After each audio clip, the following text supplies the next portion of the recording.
Faire son pain soi-même ne doit pas nécessairement être compliqué. Grâce à la machine à pain maison Breville, vous pouvez apporter un univers de saveurs au-delà de ce que l'on trouve en boulangerie et ajouter ce que bon vous semble sans tous les agents de conservation.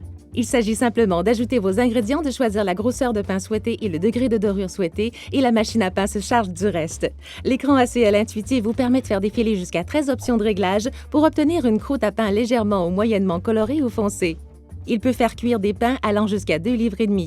Le livret d'instructions est idéal pour choisir parmi les 44 recettes, expliquées étape par étape. Vous pouvez aussi inventer votre recette familiale préférée. Nous allons préparer un pain aux tomates séchées et au fromage feta en utilisant la position de réglage Krusty Loaf, qui peut aussi être modifiée au besoin.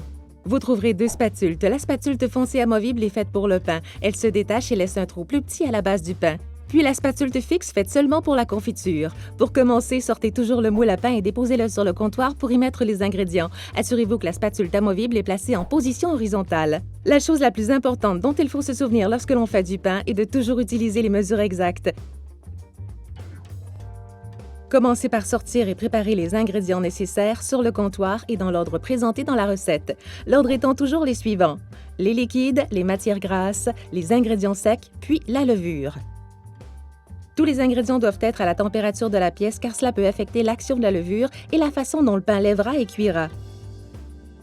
Pour ce qui est des liquides, utilisez seulement les carafes et les tasses à mesurer. Vérifiez le niveau en les posant sur le comptoir pour vous assurer que la mesure est exacte. Nous avons ici une demi-tasse d'eau plus une cuillère à table. Considérez la possibilité d'utiliser de l'eau filtrée ou en bouteille car les additifs présents dans l'eau du robinet peuvent avoir un effet sur l'action de la levure.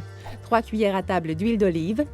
En termes d'ingrédients secs, nous avons une demi-cuillère à thé de sel, 3/4 de cuillère à thé de gluten de froment élastique, ce qui donne un pain plus levé et améliore sa texture et sa structure, une cuillère à thé et 1/4 de basilic séché, une cuillère à thé et 1/4 d'origan et exactement 4 tasses plus 2 cuillères à table de farine à pain. Cette farine contient plus de protéines que la farine tout usage pour des pains plus riches en gluten et plus légers.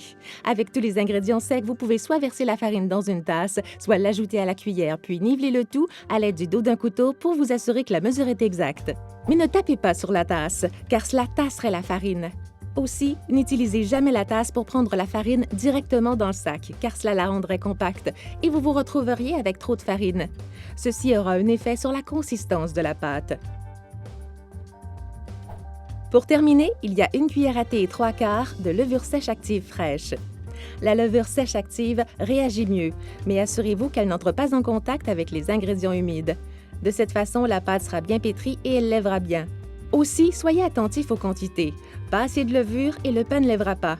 Trop de levure, il lèvera mais s'affaissera rapidement. Ajoutez maintenant les ingrédients dans votre moule. Nous avons des ingrédients liquides, puis les matières grasses. Ensuite, nous avons les ingrédients secs. Le sel, le gluten de froment élastique, le basilic, l'origan, la farine, puis la levure. Assurez-vous d'essuyer toute trace d'ingrédients qui auraient pu se répandre sur le bord du moule afin qu'ils ne tombent pas dans la chambre de cuisson. Et maintenant, le moule à pain est prêt à être mis en place. Il suffit d'ajouter des écrous à oreilles au mécanisme d'entraînement placé dans la chambre de cuisson. Abaissez-le à l'intérieur. Cela peut demander quelques ajustements, mais le tout s'enclenche bien en place. Abaissez ensuite le couvercle. Cette recette est faite pour les tomates séchées au soleil et le fromage feta qui vont directement dans le distributeur automatique de fruits et de noix. Vous pouvez vraiment mettre au goût du jour une farine blanche en ajoutant des fruits séchés, des noix, des pépites de chocolat et des graines, car les ingrédients tomberont exactement au bon moment sans que vous ayez à surveiller le processus. Tout ingrédient ramolli comme ces tomates séchées au soleil ou le fromage feta doivent être bien égouttés et essuyés à l'aide d'une serviette en papier. Si vous utilisez des tomates séchées au soleil déshydratées, elles feront aussi l'affaire. Maintenant, fermez le couvercle du distributeur et réglez le cadran à la position Krusty Loaf pour un pain à la croûte croustillante et à la mie moelleuse. Il n'y a pas d'option pour la coloration du pain, mais en utilisant le bouton de modification, vous pouvez adapter la température et le temps de cuisson pour obtenir une croûte plus dure ou plus tendre.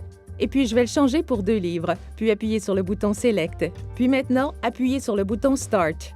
Vous pouvez appuyer sur la lumière pour voir à travers la fenêtre de visualisation, tandis que la pâte suit un mouvement circulaire. On retrouve Preheat, Knead 1, Knead 2. Vous pourrez voir la spatule remuer dans un mouvement circulaire la boule de pâte. Surveillez la consistance de la pâte, car certains facteurs comme l'humidité ou la quantité de farine peuvent avoir un effet sur la pâte. 8 minutes avant la fin du cycle Knead 2, le distributeur automatique de fruits séchés et de noix fera tomber les tomates séchées au soleil et le fromage feta. Puis le pain passera à l'étape Rise 1 et Rise 2 à l'aide d'un mode Punch Down. Il passera ensuite à l'étape Rise 3. Et finalement, la machine à pain passe au mode Bake et vous verrez de la vapeur s'échapper des orifices à vapeur, ce qui est normal. Une fois que le pain est cuit, laissez-le reposer pendant 20 minutes sur la grille de cuisson avant de le couper. Si vous essayez de couper le pain plus tôt, cela peut avoir un effet sur sa structure. Et puis, grâce à la minuterie de 13 heures, vous pouvez vous réveiller à l'odeur merveilleuse du pain fraîchement sorti du four. Le pain maison, une gracieuseté des innovateurs de Breville.